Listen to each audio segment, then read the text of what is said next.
All right, everybody. It's 10 a.m. Pacific Standard Time. Thanks for joining. Got a lot to cover today, so we're going to go fast.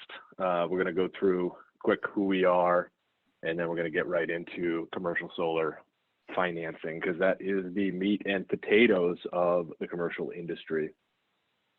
So for those of you who have not seen the 101 and 201, John McDonnell, Everett Brewer are your presenters. Say hello, Everett. Good morning, everyone. Thank you. So we went through this on the 101 and 201s. We figured we'd have a little fun with these slides. Prior to solar, I trained big cats and I had a mullet. They called me the king. Then I got into solar, and once I saw a solar panel underproducing, I gave it a stern look and it shaped back up.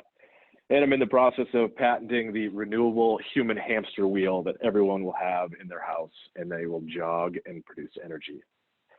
Everett Brewer once built a battery system for a utility scale solar system out of AAA Duracell batteries.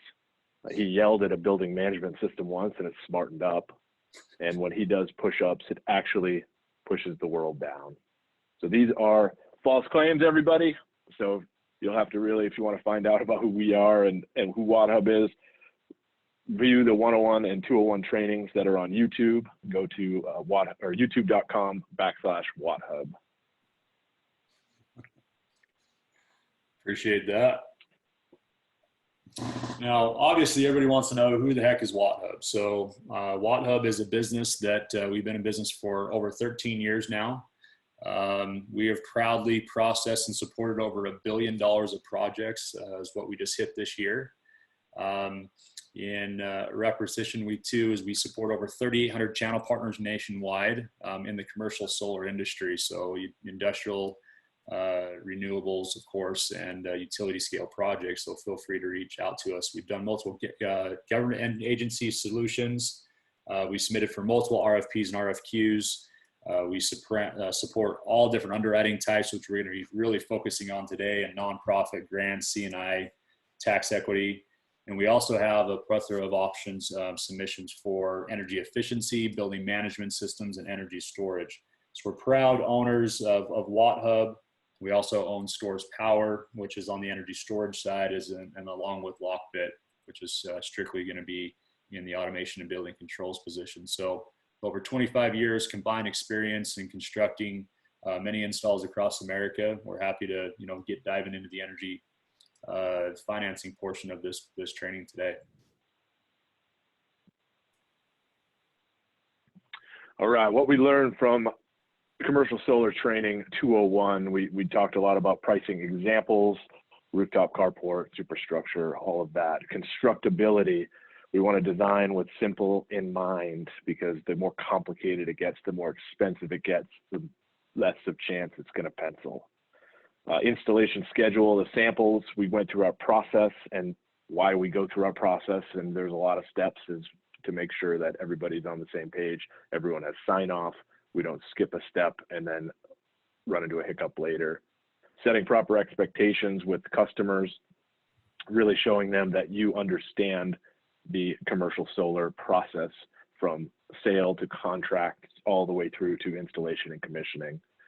And then we talked about examples of transformer, no transformer.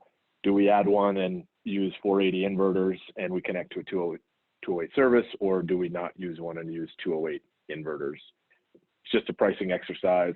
If you want to see that, go to youtube.com/WattHub. We're going to jump right into it. We got a lot to cover. Like I said before, the 301 course outline is the more advanced. We're going to keep it high level. We could dive so far into this that you'll never turn back. So financing types is the first one we're going to go through. There's a lot of them, and there's combinations of them, which we will talk about. Understanding which financing works for which customer. This is the biggest challenge in commercial solar, is you get a customer. Do they have tax appetite? Do they not have tax appetite? Are they for-profit? Are they non-profit? There's a spider's web there which you want to follow in order to get the best probability of success funding a deal. Funding a deal means it gets installed. Installation means you make a commission. Credit underwriting. This is huge. we have a subscription to Moody's Risk Calc, which is a Moody's product. We're going to talk a little bit about that. It's a software program. It does the underwriting for us and spits out the credit rating.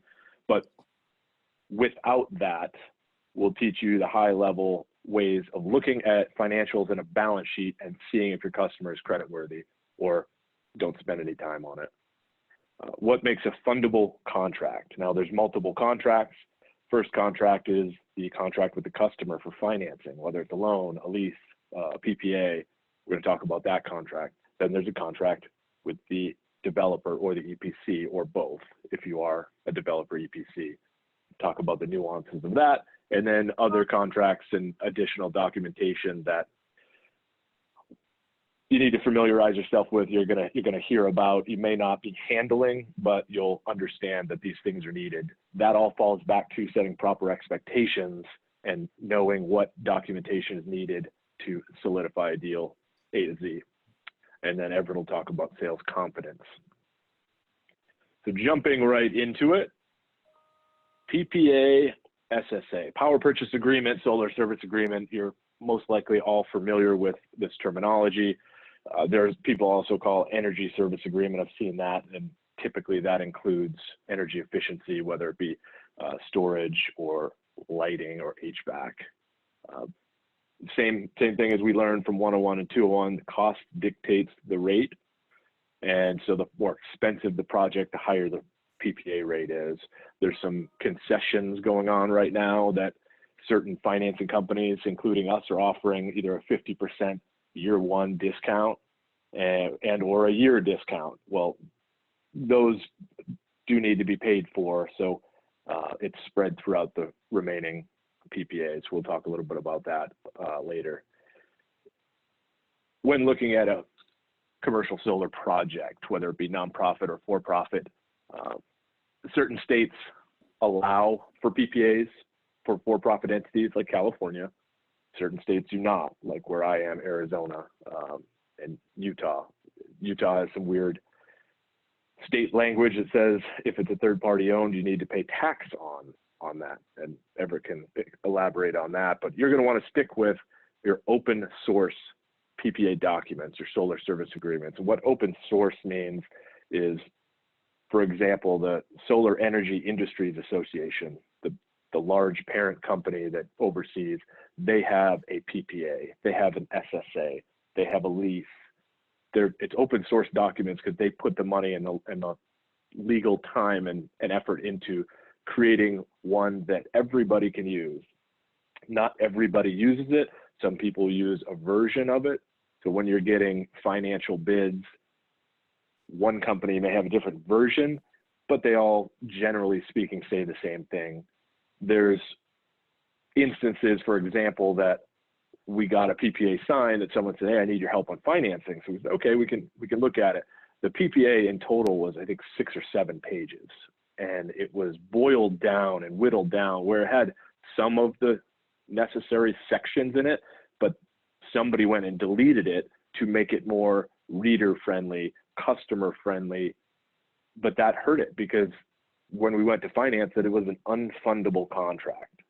So they didn't use an open source, they used their own, they deleted sections, and it's just a nightmare. It makes it unfundable. So now we're in the process of getting that PPA amended by the customer, and nothing's worse than getting a deal signed, thinking you got a deal in the bag, and then having to go back to them and say, just kidding, we need certain sections in there.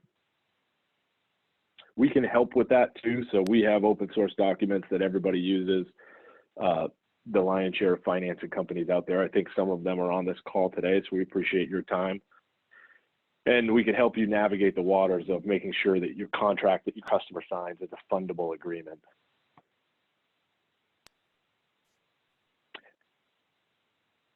Getting into an operating lease.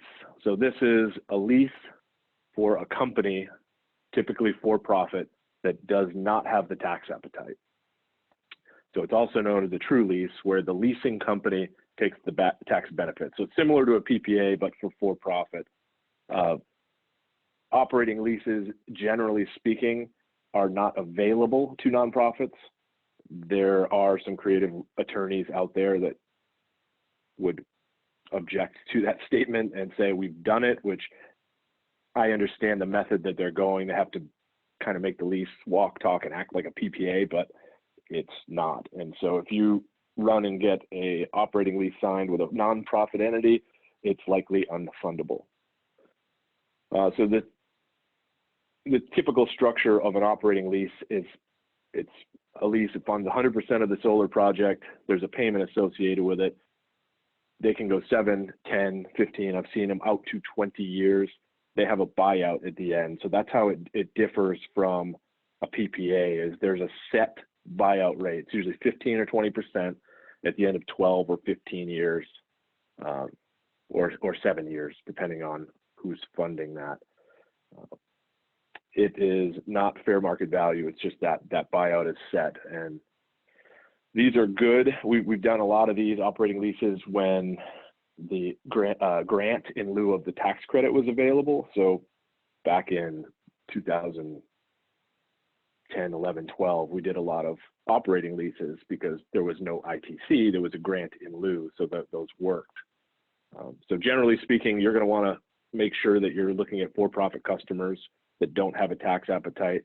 Maybe they're real estate investors that own a bunch of properties and they just want to finance it, but they have so much depreciation from their properties that they have no tax appetite. So that could be available.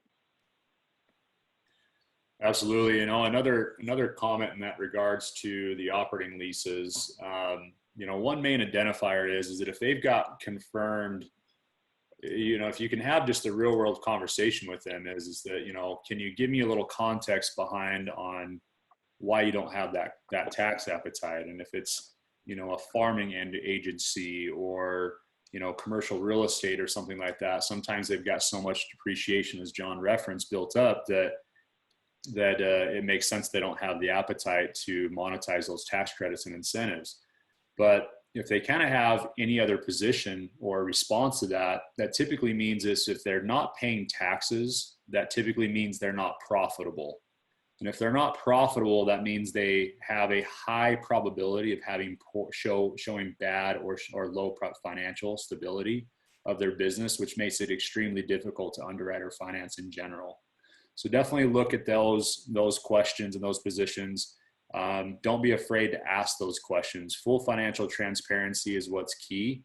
The more the customer is willing to disclose in that regard means that they're going to be more open to having those discussions and be more of a committed customer, considering, these questions are very surface in this position or this timeline, where there's going to be a lot more questions that are come along the line. So definitely open them up for those positions in that regard, and just be aware that you're going to put a lot of time and investment of time to get this project to the finish line. And if that identifier is that their financials might be poor in that regard, to where an operating lease may be the solution, it may be tough to get that project across the finish line in that regard.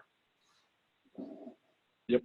And one other thing is, when you're talking to a customer, a for-profit entity, collateral is a known subject to them. They buy and sell real estate, they're a business. They have to put up a personal guarantee for an operating lease. It's no questions asked. It is what it is. There's some investors that own properties that will be fine with that. They're like, yeah, personal guarantee, no problem. Some investors are non-recourse. They don't want any collateral whatsoever. They don't want their buildings collateral. They don't want a personal guarantee. They just want someone to give them the loan. Another red flag is someone who says, I won't personally guarantee a lease or a loan. You may want to take a look at why that is. So jumping in, a capital lease. So different than an operating lease in the fact that it's basically a loan with a dollar buyout. If the one takeaway you get from this is operating lease, the tax benefits go to the leasing company. Capital lease, the tax benefits go to the customer. So this is essentially a loan with a dollar buyout. It's called a lease. Typical terms are less than 12 years. We haven't got quoted anything that was greater than that. If you need greater than that, a term to pencil the project, you're going to be looking at a loan, but 7 years is average. You can associate a capital lease with a general equipment lease, like if you're buying a phone system or a truck or anything for your business. A lot of customers do capital leases on those things. It allows them to write off the lease payments and take that as tax deductions. So this is appropriate for-profit or nonprofit customers that just want some short-term, 7-year financing, maybe 10 years. And generally speaking, you're going to need a project that's above $250,000 to have anybody come to the table that wants to fund it. We're going to talk a lot about minimum thresholds as we go through these financing products. And 250 to 350, just write that down, keep that in your mind as I want a project bigger than that, or else there's going to be a really tough time to fund it. Getting into loans. It's a loan. Loan's a loan. We all work in loans. With commercial, there's no loan pal, there's no service finance, there's no mosaic, there's nobody that is cookie cutter, turnkey. Here's your credit score, here's a loan, unfortunately. Loans are for commercial solar above $350,000 and third-party lenders we can bring to the table. So we know a lot of them. Third-party lenders could be SBA, it could be regional banks, could be Green Bank, could be hundreds of different people. Nobody wants to write loans under $350,000 in our experience. So what's left is going to the customer's bank. That's the number one thing that we talk to when we talk to a customer and set expectations. Let's check with your bank first because you have the relationship. Banks are relationship based. They want to lend to people that they serve the account and have money go in and out. Loans or interest rates are going to range anywhere between 6 and 8. Interest rates are down now, so they may be in the 5s. If it's a real estate loan with real estate as collateral, let's say it's a owner-operator business, owns the building, runs the business, they can go to their bank and probably get a 4.5% loan right now for solar, assuming the bank is solar friendly. That's the first place I would check if you're talking loans with your customer. Anything outside of that, $350,000, SBA goes 20 or 25 years. USDA has a loan guarantee program that's great. You may be in the low 6s for interest rate. The longer the term of loan you go, the more your interest rate affects the payment. So example would be, I'm getting a mortgage. I get a 30-year loan and I've got a 3.5% interest rate. If you jump to 4, your payment varies wildly. If you got a car loan for 5 years and you're at a 3.5% interest and then it jumped to 4% interest, your payment barely budges. So when you think about loans, the longer term affects the interest rate affects it substantially. And unfortunately, it's a game that banks play is, hey, if you want your money long term, you want my money long term, you're going to pay a little bit more in interest. You want it short term, I'll give you a break. And that's where we run several different financial scenarios trying to come up with what is the best for our customers. Absolutely. And kind of add to that too is when it comes down to the term, keep in mind as you're going to hear different things from financial institutions where you talk about term or amortization. What happens is that you might have a 25-year AM, but it'll only be a 7-year term. So at the end of that 7-year term, you're forced to either refinance or pay a balloon in that regard. Many financial institutions will allow you a refinance of that position, but allows them to readjust the rate at that year 5, 7, 10, whichever negotiated up front. So definitely looking for that, for those positions in that regard. When you hear the difference between, hey, the term's 7 years, but the AM is 25. So you're getting a payment over a 25-year amortization. They're only going to buy down XYZ worth of payments during that 7-year term, which means there'll be a substantial balance still due. It's not going to look as attractive for the fact is like, wait a minute, my original loan was $400,000. Why did over 7 years I only bought down $46,000? It's because, of course, you have a larger balance, so the interest is accruing on the total balance in that position. Good point. And those term loans, the 7-year term, 25-year amortization, they're fantastic. If we can get them for customers all day long, these customers for profit, they're all used to refinancing their building in 5 or 10 years. So a 7 or 10-year balloon payment isn't a bad thing. They're going to refinance it. And a couple of years from now, everybody's going to be offering refinances for loans on commercial, assuming that the balance is, meets their minimum threshold. Right. Everett, you want to jump on CPACE? A lot of people are waiting for this. Yeah, so across the United States, there's actually 66 PACE companies that go through. So PACE is a property assessed tax financing. What it goes off of is off the balance sheet. It's off the balance sheet financing, which is great. So in this scenario, they're not going to have that debt reference to their balance sheet, which tied up any kind of loan capacity for them in the future. The effective rate that I do want to reference here is a little bit different, okay? So even though you might see a PACE financier that references a 6.5% interest rate on the rate, might be 7.25 is a common one in California. What happens is, because you're only paying that balance down in association with the interest once every 6 months or biannually. In some markets like Utah, for example, you actually pay your property taxes annually. What happens is that you're accruing more interest on the total balance. Think of it kind of like a car loan. A car loan, you are purchasing you're making a payment every single month. So you're actually applying down the interest that occurred on that total principal balance in that regard. So you're continually breaking that down. But as time goes by, that interest is still occurring. So you're actually paying interest on top of interest.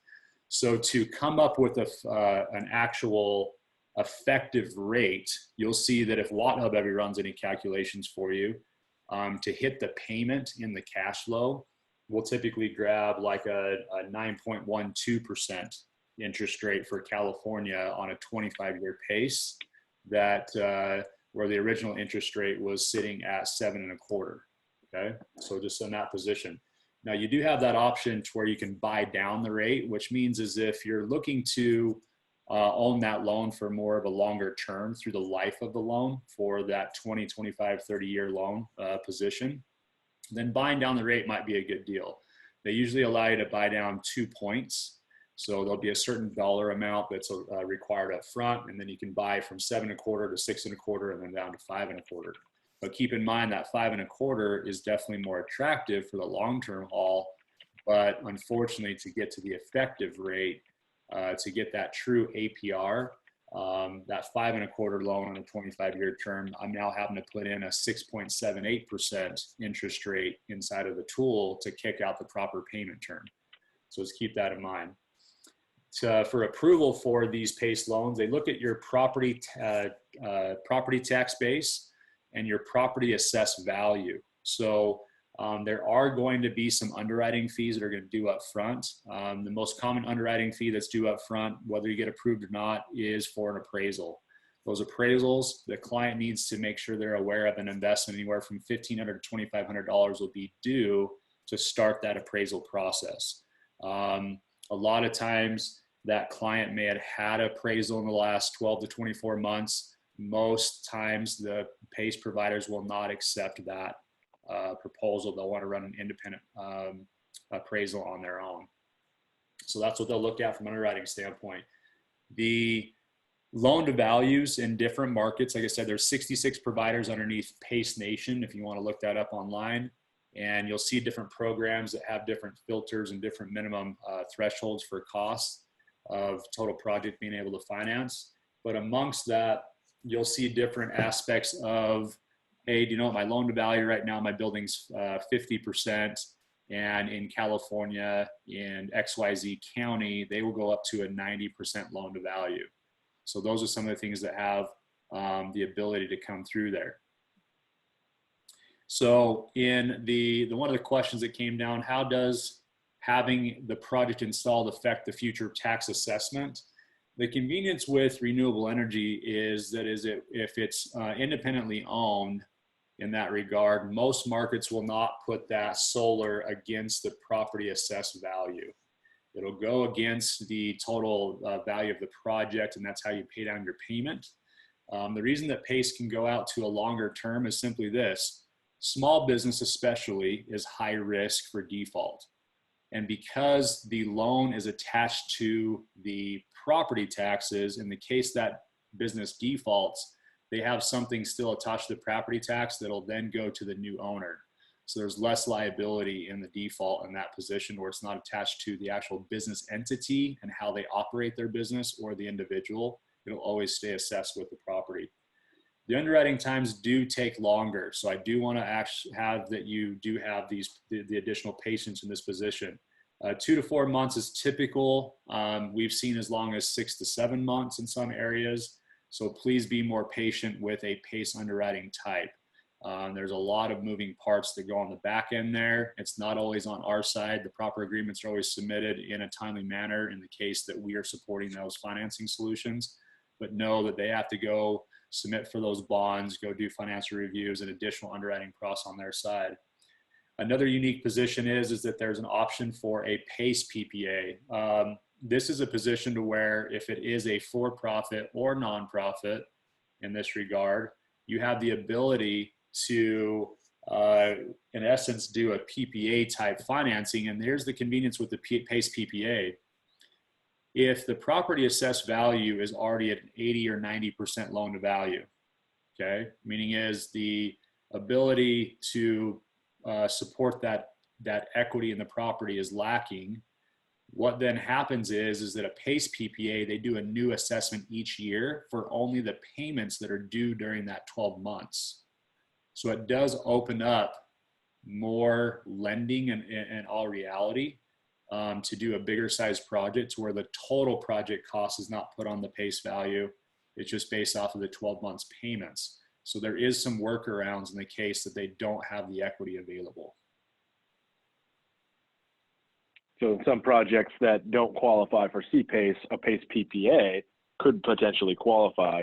But how the guts of a PACE PPA is essentially they fund the full project, 100% plus their fees with PACE, and that equals the payment, and then they pass that along. So there's ways that, you know, they put this and they net present value all of the O&M all into the one PACE loan, but the way they assess it opens up that availability to do bigger projects in a PACE. Absolutely. Another benefit in this position is if a client has less than attractive financials in any way, shape, or form, as long as they're paying their property taxes, they haven't filed for bankruptcy in the last 5 years, then PACE could be a great option for them for a long-term loan in those regard. And some markets in like California, you can go all the way down to a $33,000 loan in that scenario. Now, keep in mind, there are some limitations to where certain counties and jurisdictions do not have PACE financing available. Right in your backyard, you actually may not even know that there's gaps in some of those markets. Most common PACE markets that are available where the loans are more attractive is markets like Florida and California, where cost of energy is a little higher. But keep in mind, we'll reference that in the case you need our support, and we can look at other financing options, including PACE and other prospective markets. All right, prepaid PPAs or prepaid solar service agreements, whichever state you're in. Prepaid is a great tool, and you guys all probably know Collective Stun. There's other companies out there that do residential prepaids, so get with us on the back end if you need that. So prepaid PPA, it's a discount on the project through a third-party tax equity company. We do a lot of these in-house to a certain upper threshold where we have a handful of private investors that love these. We love them. We buy them because they're great tax shelters. So how this works, we're going to talk a little bit about that, but we're going to keep it high level. So it's similar to a PPA or a solar service agreement, SSA. There's a long-term agreement with the customer. The difference in this prepaid contract, when we get into fundability of contracts, there is a trigger. So the trigger is at year 6 or 7, whichever one you set it at. So it's third-party owned for that period of time, and then the owner can elect to turn the project over. And how that trigger works is there's a fair market value. It equals a fair market value equals the principal balance of the loan. Trigger happens. That's all you need to know is there's a turnover and a trigger to satisfy the IRS requirements. So when you're looking at a prepaid PPA agreement, it's going to look a lot like a traditional PPA, only they're going to have certain clauses in there that allows for that trigger, and there's predetermined values that nobody can really argue against because we reverse engineer them to be an actual fair market value in year 6. So today, an investor contributes 13% of the project and the customer pays 87%. Next year that changes because commercial solar drops down to 22%. So again, it's generally speaking, it's about 50% of the tax credit. So 26%, cut it in half. That's what the investor is going to contribute. They get no benefit from the depreciation because the prepayment from the customer is the law changed when Trump changed the depreciation taxes last year in 2019.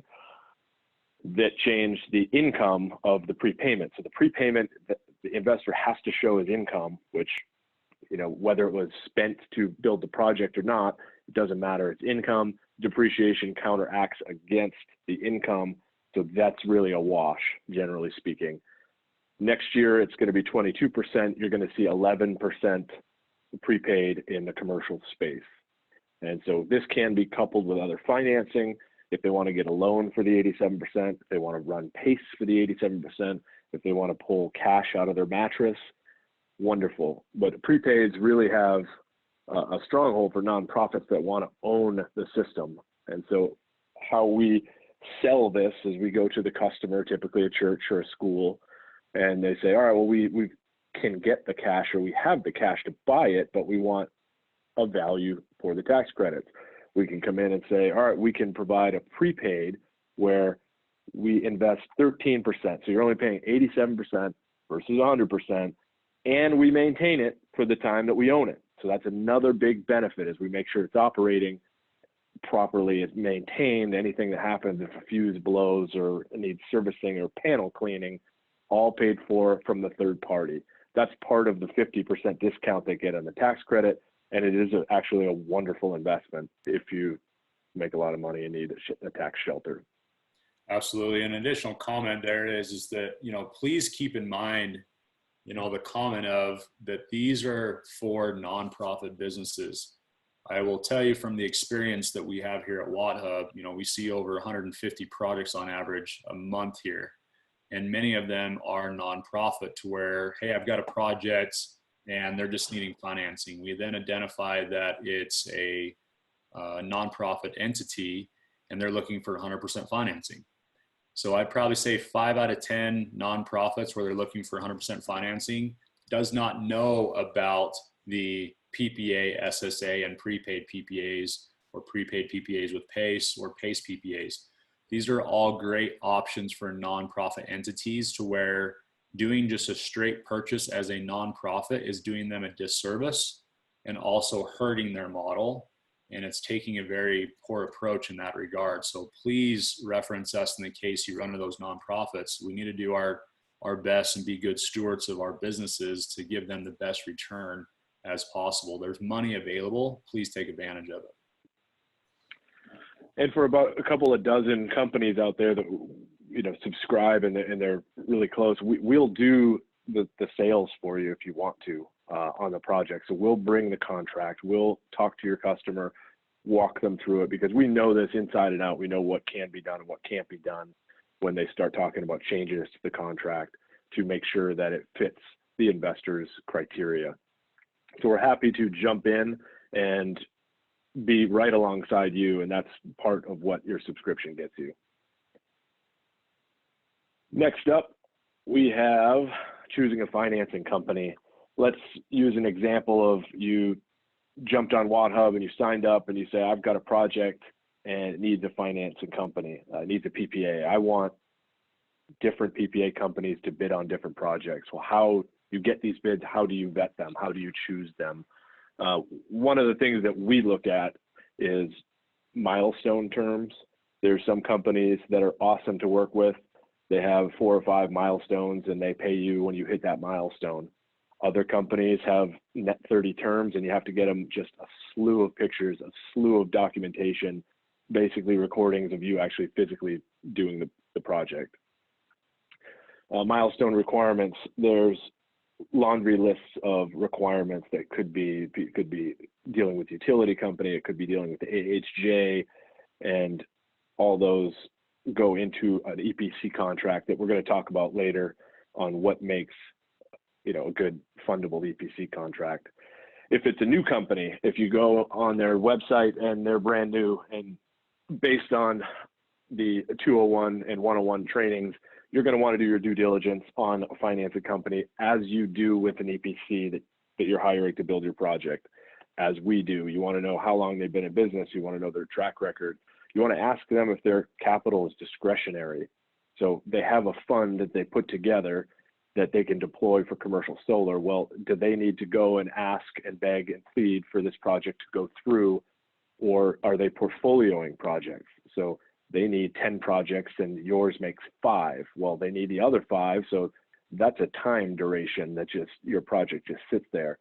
All these are questions that you want to discuss with the financing company and make sure that this process is fast, because if it's not fast and it's ungodly slow, it's going to look bad on your customer. They're going to be calling you or emailing you saying, what's going on with my project?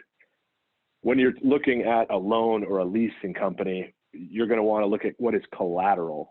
So this is a big term, and anytime you're dealing with a for-profit, this is standard language. You're going to say, hey, you want a loan?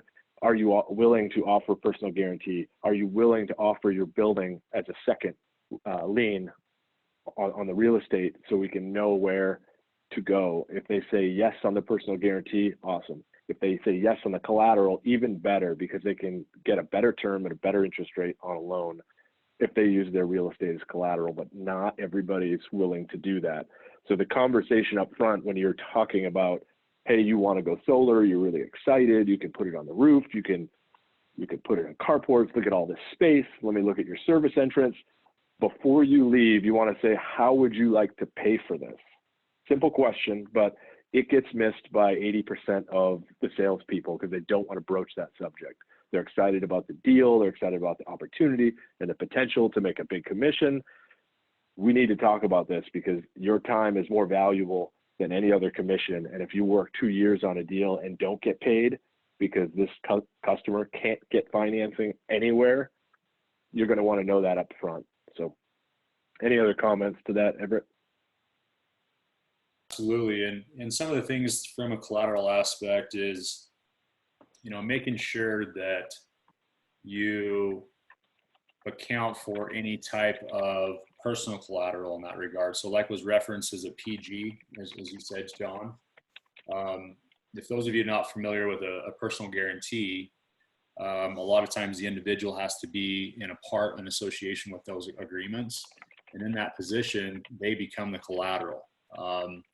Anybody that's part of that entity that has a 19, 20% stake or larger inside of the corporation has to, come to the table as an asset or collateral for those positions. So definitely just don't be timid to the fact of asking the right questions up front in the case of certain underwriting types that come into play. All right. So now we're going to go a little deep. So the capital stack, we've all heard that. They say, oh, I can bring the entire capital stack. What the heck are they talking about? Well, they're talking about the 3 types of money that goes into a typical project. And then after this, we're going to go even deeper. But again, to keep it high level, the reason why we want to talk about this stuff is because when you hear it in the field, you'd be like, yep, I know what that is.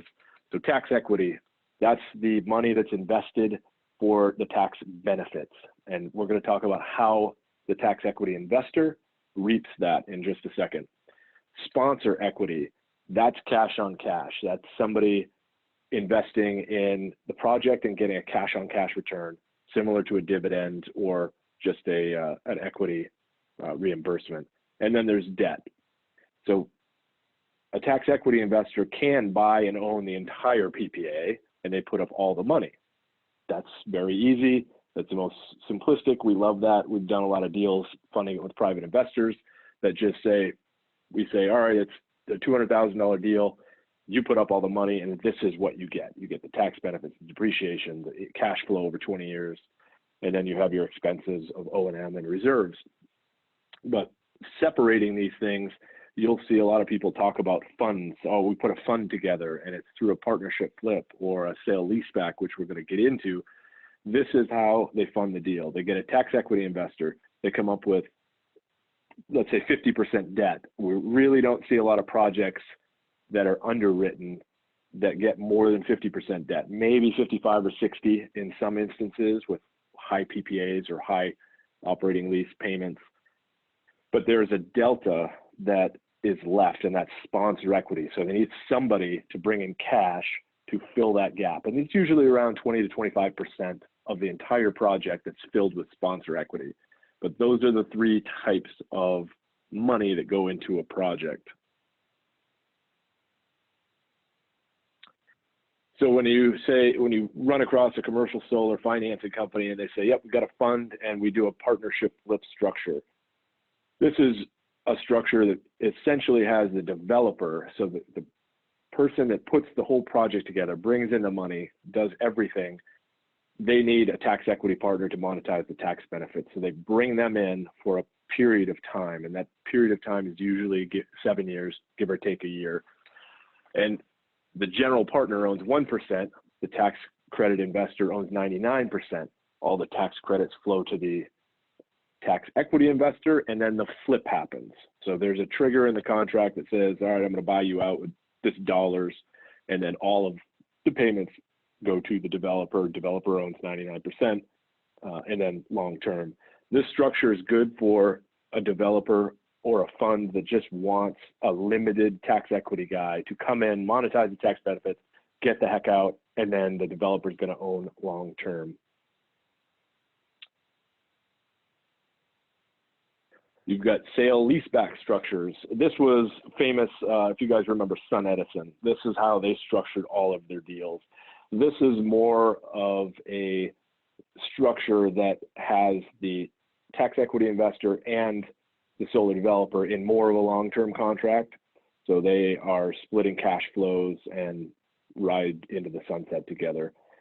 There's ways that you can get the tax credit investor out after the recapture period, but this is just another way to fund a deal. So if you ever create a fund in your lifetime and you hire an attorney to do so, they're going to say, which structure do you want to raise this fund? So we're not going to spend too much time on it.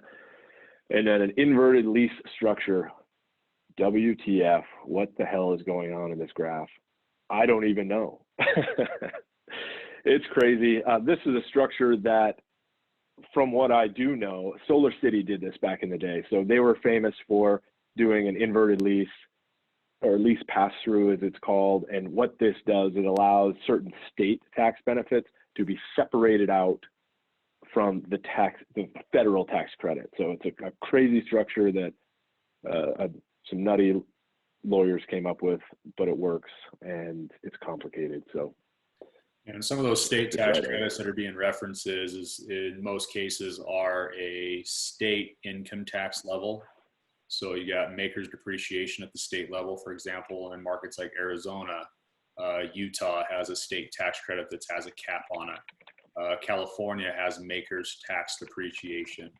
So anything with income in that prospective state allows for the another party and an excess state to pass through that partial benefit in that regard.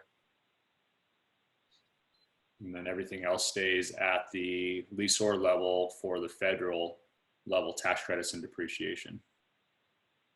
Correct. High level stuff. This came from, all these graphs actually came from Novogradac. They're a San Francisco based tax equity and CPA firm that is known for putting together funds and structures. So we worked on a project that they were hired on, and so that's how we learned from the best. We're going to talk a little bit about why own solar. So why does financing companies do this? Mainly it's a tax credit play. If you take out the tax credits and incentives from owning a PPA, for example, you're looking at maybe 1.5 to 4% cash on cash return. I know I could do a heck of a lot better other places, but that's not why people invest in solar. So investors want to own the assets for the tax benefits.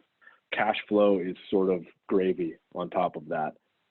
Fixed income, there's a lot of funds out there like the NextEras of the world and the U.S. banks and the Wells Fargos, that they are just interested in fixed income. So the 1.5 to 4% cash flow is good for them, but a lot of private investors needs to be a little bit more.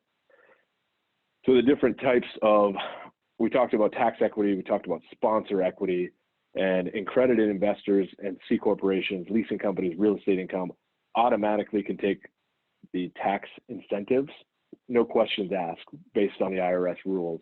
When you get into active income, so we have a lot of investors that make a lot of money from their day job. They want to own solar projects because they need the tax credits. That is active income. You have to pass certain IRS material participation tests to make sure that they do that. So what we do is we help investors, we advise that this is how you want to do that to make sure that the IRS doesn't come sniffing and recapture that. But we are not a CPA, and I know that big fat disclaimer is coming out here, but we know because we've done it quite a bit, and we put our money where our mouth is, and we do it ourselves. So next, here's a little graph. It might be helpful to you, is how does money come back to an investor? So they invest $1 in a solar project. Today, they get 26 cents back from federal tax credits. If there's local incentives, SGIP, TREX, SREX, smart inverters, whatever, that goes back to the investor. Depreciation, after at a 28% tax bracket, you're roughly going to get 25% back by not having to pay taxes on your business, your active income.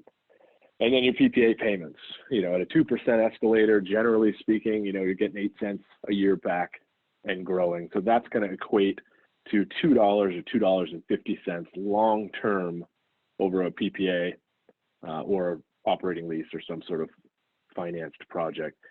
So use this slide as, if you have an investor that you want to talk a little bit about owning a solar project. These are great for small one-off solar projects that nobody else will fund.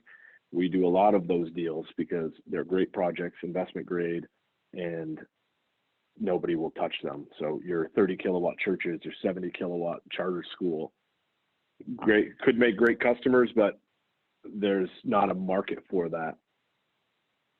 And so another thing we do is help structure these, and we put investors into solar projects to make them money. If we do that correctly, your project moves forward and it gets funded, and then you get the commission, developer fee, EPC, you get the work. Absolutely. And another term in that regard is, why that area is very underserved is because when you look at your traditional tax equity firms that are picking up projects, a lot of times what was referenced in training 201 and also 1-on-1 is that, look for projects that are typically have a $2,000 utility bill or larger. Why we reference that threshold is simply because that typically puts you in about 100 kW PV array size, which puts you in that $225,000 to $355,000 total project cost. Those are the projects that traditional financiers are going to get into, 100 kW or larger. A lot of it comes down to is there's a lot of title work on the back end. There's a lot of admin responsibility when you're trying to operate at scale multiple assets of smaller size or capacity. A lot of times those firms like to blend those with bigger projects that are 1, 2, 3, 4, 5 megawatts as well. And so it's not that those other projects that are smaller are not financeable. A lot of times, like John had referenced, those projects are very attractive. The Boys and Girls Club that's been around for 72 years, your local church, your sheriff's posse, your small city, county buildings, those are all secured assets, great financial history in those regards. It's just that it doesn't meet the check boxes of those traditional high-level tax equity funds. So in that regard, those projects are available and we fund them all the time. So keep that in mind in case you guys want to play in that sandbox, which John will get into now. So pitch alert. doing a pitch. You ready? Here it comes. Become a solar investor. So what we found success in over the past 13 years is putting these small projects together, whether it's small portfolios or finding a tax equity investor or just a rich guy that needs tax credits. And we say, I want to teach you how to do this.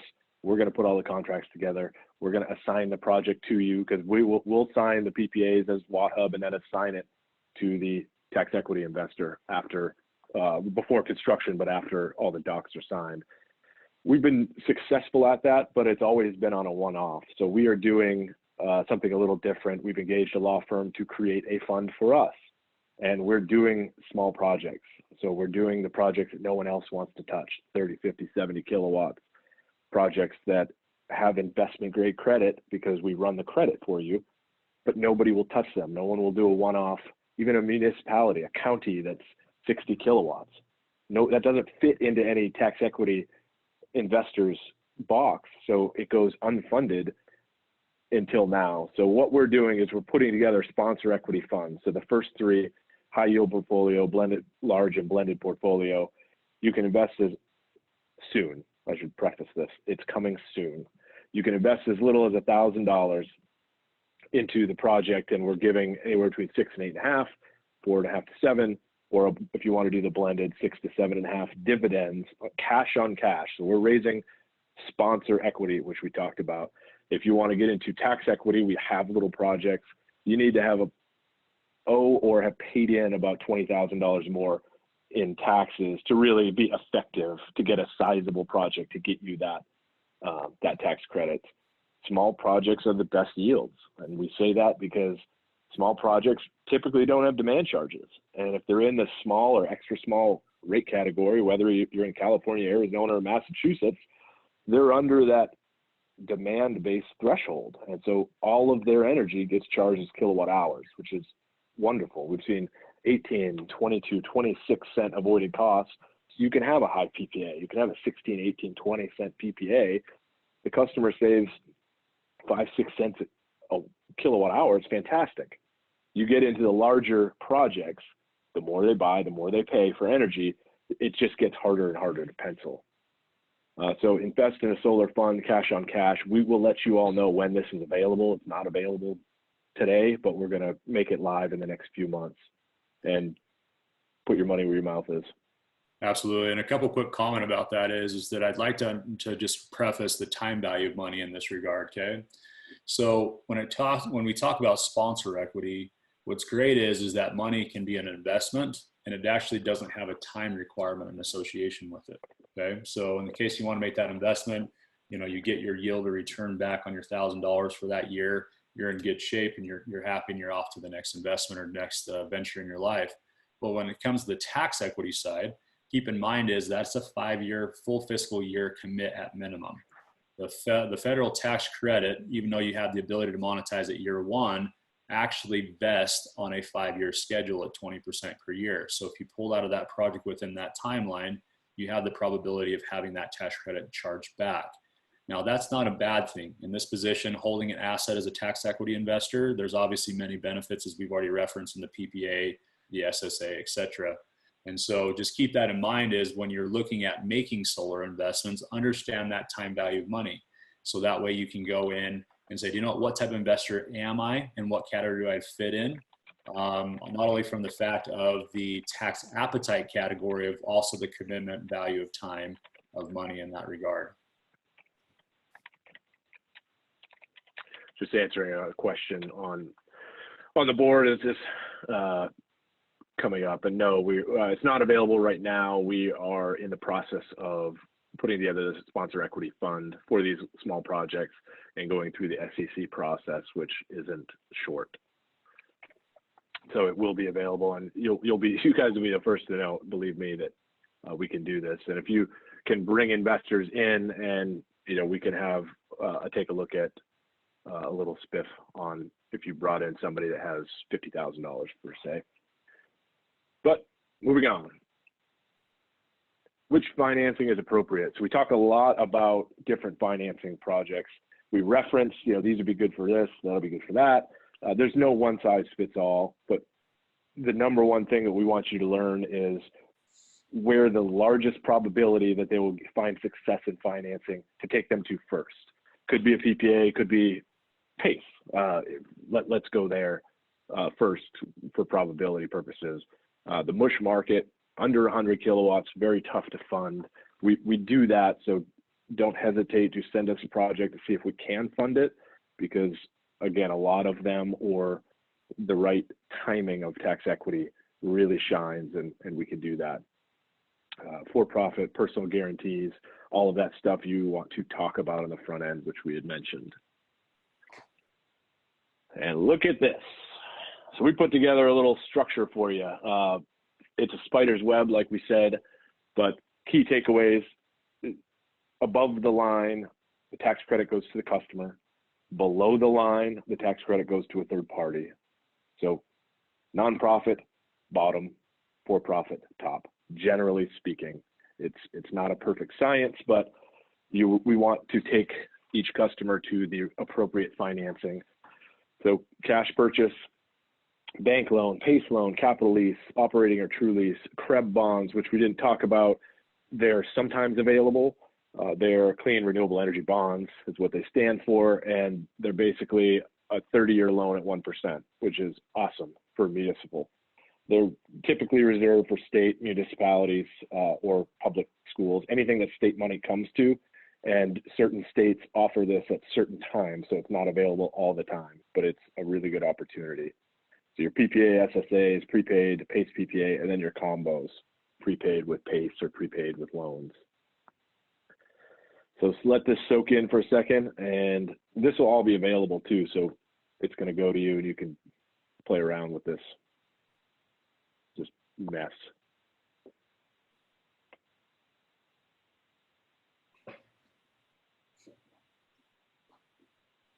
Let's talk a little bit about grants. Grants always help projects.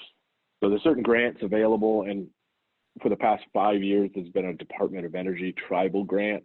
So if you have access or relationship with any tribe anywhere across the country, Alaska Natives, whatever, if it's on a tribal reservation, they are eligible for a 50% tribal grant. That's 50%. We've been successful 3 out of 3 times with writing the grant and getting it approved, and we are going in with 2 more grants. So this is an opportunity to make a project wildly successful, because 50% comes from the feds. Absolutely. You go ahead, Everett. And if you want to, just in the case to preface this really quick, again, kind of a pitch aspect, but in this regard, there is a grant available today. It has a very, very tight timeline to where submissions have to be in by July 1st. So that's obviously right around the corner. So in the case that you have any tribal entities you have relationships with that want to have the potential of qualifying for that 50% grant for these opportunities, please reach out to us immediately, because that is a very short window. And we've seen the Department of Energy tribal grants change significantly over the years. So definitely take advantage of that this year and get a project across that finish line. So just keep that in mind in the case there is something available. July 1st is the deadline, so there is a lot of work to do prior to July 1st. So please reach out to us immediately, and we can help push that success of that project. The USDA REAP grant, Rural Energy something. I don't remember. There's too many acronyms in this business, and you guys know that. So the USDA offers a 25% grant. Under 200,000 is one category. Above 200,000 is another category. And they typically cut off the applications in, I believe it's September and March. So upcoming in September, you can apply for a USDA grant. The basic requirement has to be in a city or town, a jurisdiction of 50,000 population or less. This, we recently discovered a project that we were working on in South Lake Tahoe, population 22,000. Guess what? It's eligible. So we're going to go in for a REAP grant to help that commercial solar project. CREB bonds we did talk about, not always available, but awesome for municipalities and local governments. And then miscellaneous state grants. Everett, do you want to chat about that a little bit? Yeah, absolutely. So some states have some local grants that are available. Some common ones they'll typically come from a utility, a nonprofit, a state-funded entity in that regard in regards to renewable energy. A common place for that is because a lot of times there's carbon credits on the back of those projects. They need to hit a certain requirement for carbon reductions or CO2 emissions, greenhouse gases in that position. So in that regard, they come and go many a time. So please just reach out, keep in touch. There's multiple different systems and tools that are out there, like an energy tool base. A lot of times they keep those up to date, but don't be afraid to research at the utility level on their websites for any additional grants. A lot of times they're listed in those areas. Also keep included for any kind of energy storage grants that are available. So right now there's actually a incentive in addition in markets like SRP in Arizona for energy storage. That was actually issued as a grant as a total combined solution where there's only a certain pot of money in that category. So definitely keep your eye on the, finger on the pulse in that position because they change every day and those categories get filled up right away. In Northern California for the high wildfire area categories, people that were looking for energy storage that had over a certain amount of power outages in a certain period of time due to high winds or fire concerns. There was a grant available for energy storage. That energy storage capacity was filled up in 4.5 weeks. So it can come and go really quickly. Good question came on the board is, can we talk about a cost for qualified consultants to write the grant? You bet. We've used Grant Management Associates. I'm not sure somebody responded with Atlas Consulting. All good places to go. We are not grant writers. However, banks hire us to do the feasibility study. So that's another part of our business. It's more on the consulting side.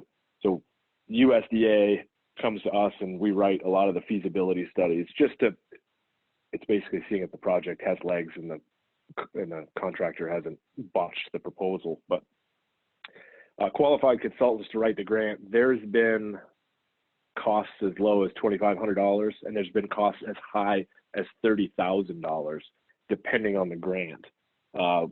One tribe we work with, they were going for a 2.3 megawatt project for the DOE grant last year. They were awarded, but their cost to the grant writers was $30,000. So if you're talking a small USDA REAP grant, you may be looking at $2,500 to $5,000, which is included in your project cost. But that's why you have to have a customer that says, I'm doing this regardless of getting the grant, because you don't want to be stuck in the limbo saying, I'll do it contingent upon getting the grant, because it's like the chicken and egg, who puts in the money and who pays for that. Oftentimes we'll go to the customer and say, look, for a rural grant or a small grant, it'd be $2,500 or it'd be $5,000, for example. If you don't get it, you pay me $2,500. And that's something you could maybe be able to work out with the consulting company, that they get a higher fee upon success than if they don't. Because the last thing you want to do is pay some guy to write a grant and have him fail on you. So we can help direct traffic there, but we don't physically write grants. Another thing we don't do, just for everyone's knowledge, is write RFPs for you. I can look at an RFP at a glance and tell you if it was written for someone specific or if it's really a fair shot to everybody that they just want bids. And so I can kind of navigate the waters there, but we don't write grants. We will provide templates for somebody that wants to apply for an RFP with WattHub, because we have such a big statement of qualifications on projects that we've done. So we can help bolster your response, but we lean on our partners to write the RFPs. Just want to make sure that is known. All right, credit underwriting. We're going to try to speed this up. You guys don't need to know this, but you do need to know AAA to Baa3. That's where you live. Anything under that, non-investment grade speculative, is junk. It's considered junk bonds typically, and very few nonprofits fall into the junk category. The more so we see in the Baa3, Baa2, which is investment grade. Your AAA is the U.S. government. Your A1, A2, A3 are usually cities and counties, public schools, and your BAA1, BAA2, BAA3 are usually nonprofits that we've seen and underwritten. So Moody's is the standard in terms of investment grade, non-investment grade. You want to request financials up front, and those required financials are listed below. And that's the minimum to get started. There may be some more that we request based on what their financials say, but 3 years audited financial statements, 2 years balance sheet, and if they're drowning in debt, we would need a debt schedule. But generally speaking, that'll get us to an indicative pricing for you. Absolutely. And some businesses are not going to have an audited financial, so keep that in mind. So when you're looking for that information, that's where the Moody's and the S&P calculations come into play, is you can actually kick out a more granular, detailed report, especially based off the inputs of a standard P&L and financial statement. So you are going to run into small businesses that are not third-party audited. Excellent. Again, jumping into financial statements, when you see them, most people don't look at them and they send them over to us. And unfortunately, I have to say that I can read a financial statement, but I'm not a CPA. I just have seen enough of them to navigate my way around knowing if they're worth a damn. The basic things you want to look at is you get a statement of financial position, like what's on the screen, for example. Does the company make money? If it's a for-profit company, you're going to want 2 out of the last 3 years to be profitable. If they're not profitable, you need to ask why. Did they make a big capital improvement? What did they do? Why weren't they profitable? Did their revenue get hit for COVID? Stuff like that. You want the color to tell the bankers or lenders that look at things in black and white. You need those answers. So are they drowning in debt? Another common request that we get is we'll see, let's use an HOA, for example, nonprofit HOA. They want to do $1 million solar project. They have $250,000 in total assets in their life existence of the HOA. They have $250,000 on the balance sheet. A lot of people are going to look at that and say, why would I give you a loan for $1 million when you're really only worth $250,000 total, not including liabilities? So that's a red flag that you want to take a look at. And then nonprofits heavily weighted on the balance sheet. Churches, for instance, they typically are good stewards of money. They typically have a lot of equity in their building, and they've been around a long time. So they're good financial investments for the most part, if they're sizable enough. But they're not supposed to make money. So if you look at a financial statement on a nonprofit and they don't make money, that's okay. They're not supposed to. But you want to see the trends in the financial statement. Are their tithes going down? Are their offerings going down? Are their membership going down? The financial statement will tell you all you need to know about the company and how it's run by looking at that. You don't need to know that. We do. So that's why we're good partners together. Getting into contracts. So contract fundability, we touched on it earlier.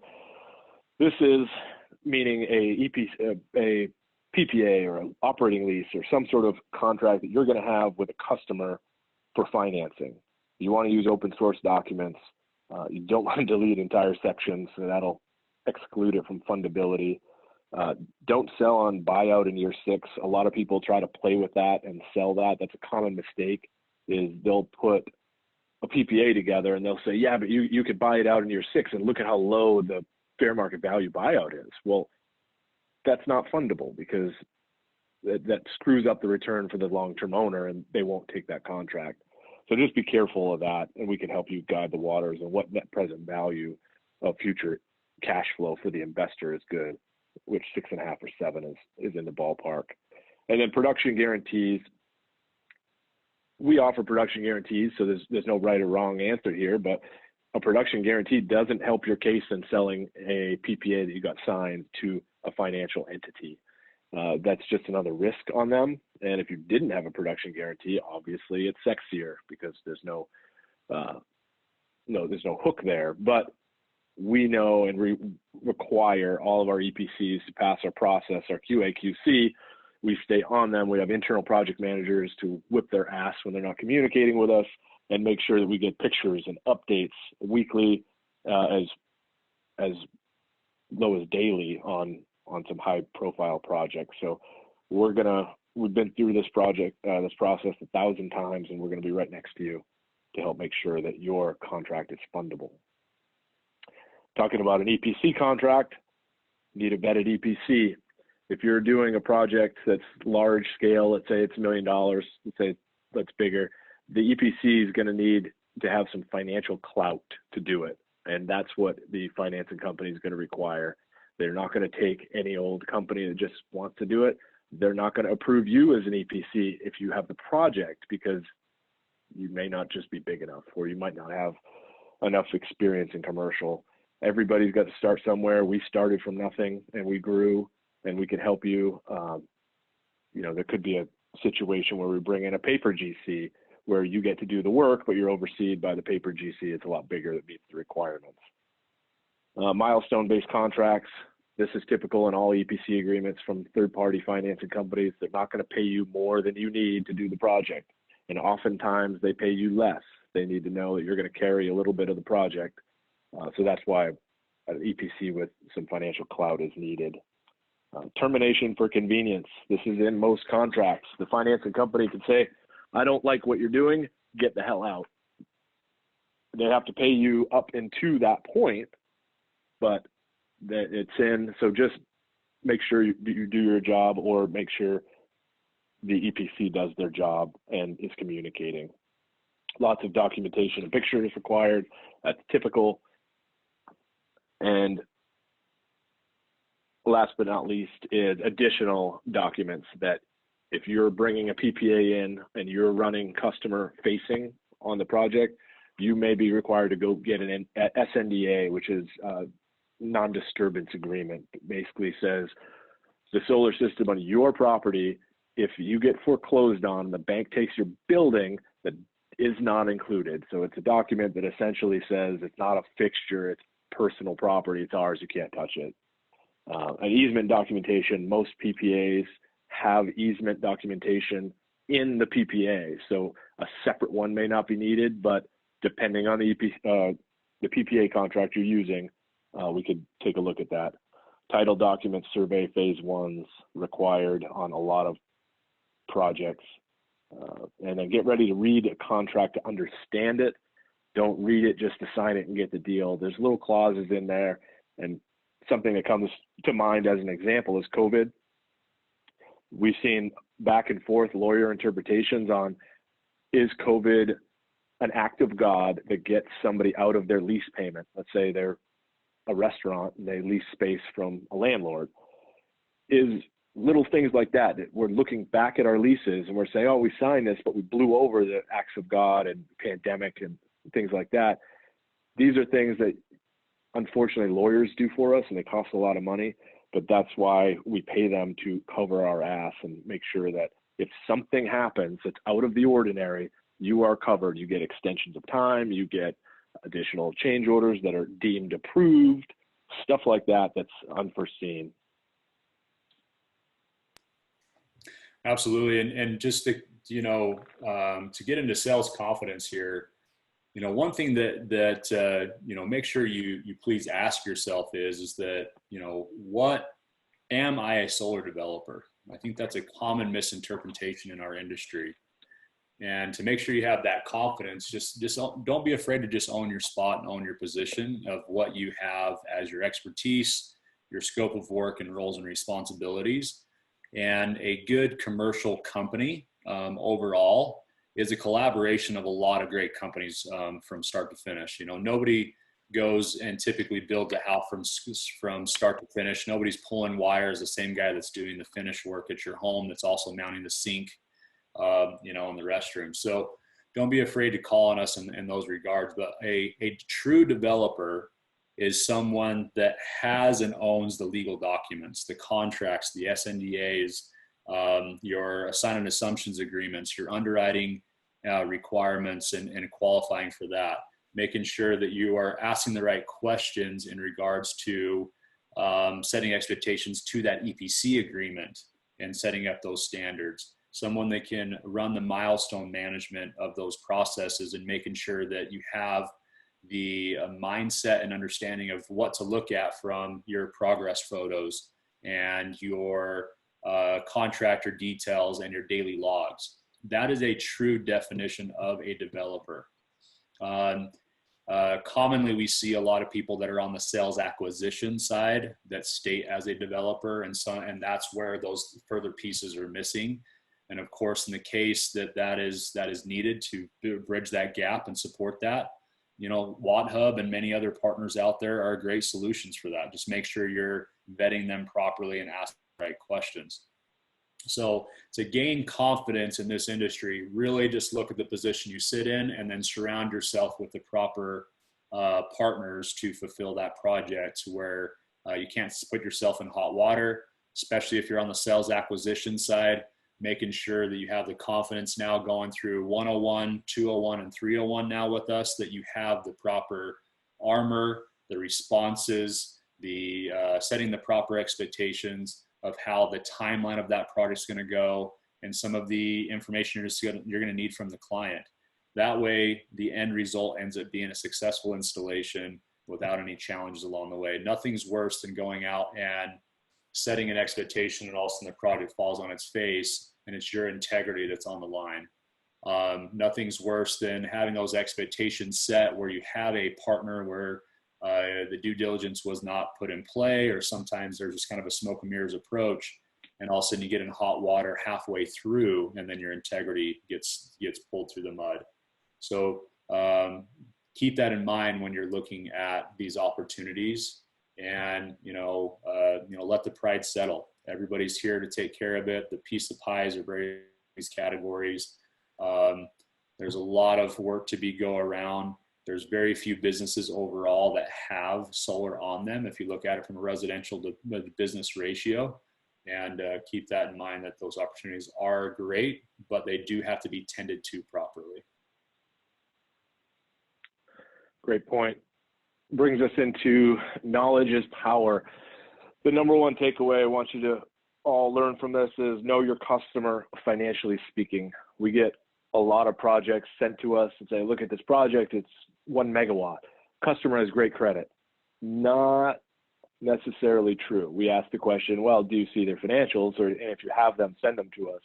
They're like, oh, I haven't seen them. Well, how do you know that the customer has great credit if you have never seen their financials? You don't. And so the only way to know that is requesting financials. So finding out how they're going to pay for it. If they say, well, I would like to look at financing options, great, we'll provide them for you.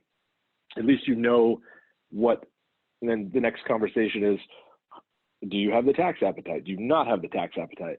Navigating the waters, leading them to the highest probability of finance, and then getting to know them financially. You know a customer's serious when they seek their own loan. If they're really a champion of the project and said, I want to do this, I'm going to go to my bank and ask them for the money, you know there's a high probability of getting that deal, because if it pencils economically on the project and savings, and he or she is going to get their own money, wonderful. You can help provide them options, and we can help provide those to you too, but that's a deal you want to be working on. It's worth your time. Cost dictates rate. When you know the avoided cost, again, back to 101, commercial solar 101, get their interval data, get their bills, get rid of demand charges, know where they stand. From there, we've seen a bunch of projects that said, hey, I want financing for this project and my cost is this. I can look at their avoided costs and say, well, your cost is going to have to be that, which is different.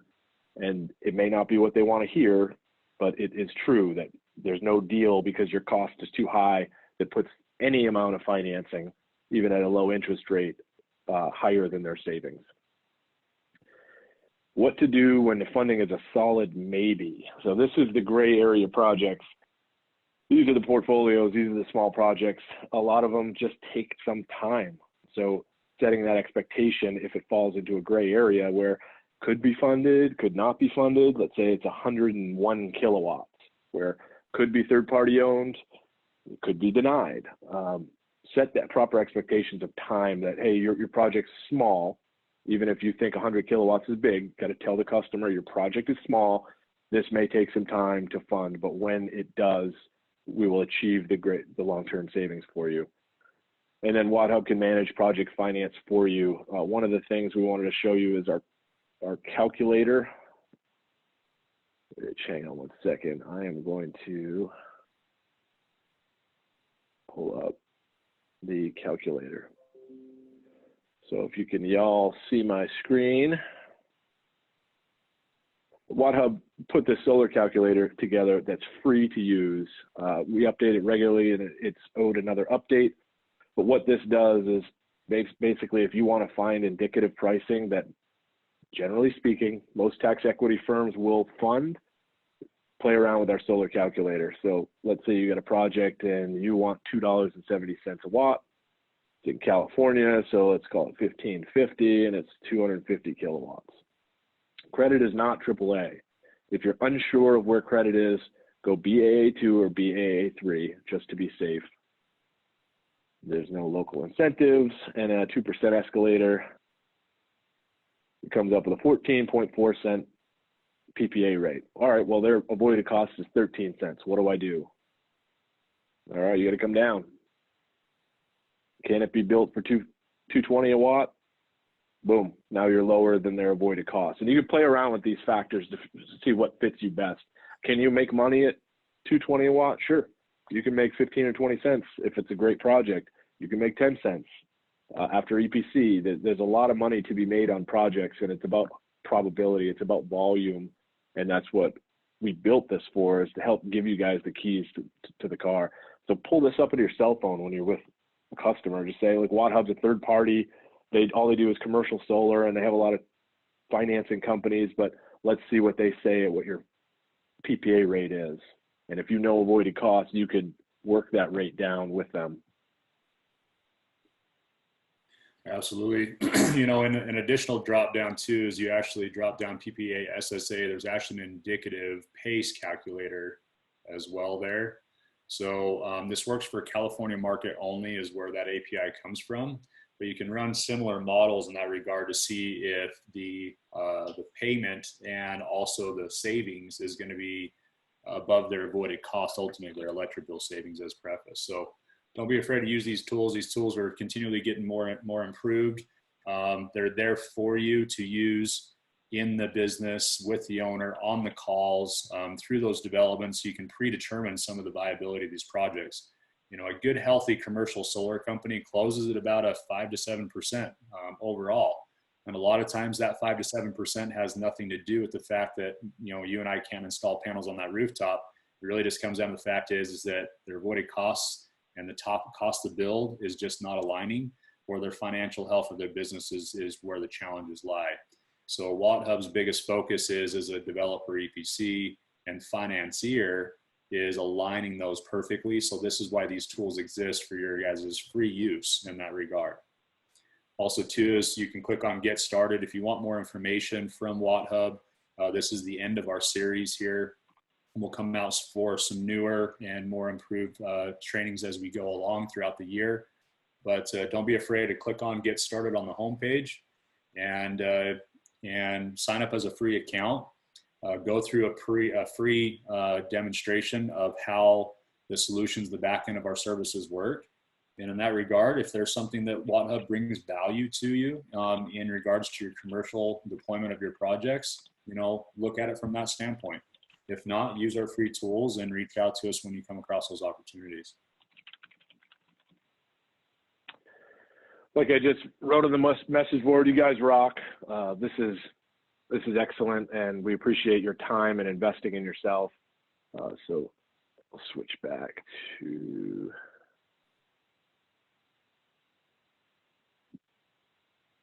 sharing this screen, and obviously just the last slide. We're going to make this slide available on YouTube. It should be either later today or first thing tomorrow morning, and that will be available for you to check out. And there we go.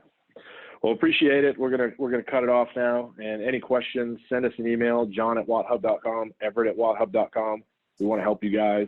We want to help everyone make money, and we're gonna do it together because it does take a village. So Appreciate your time and shoot us any questions. Thank you.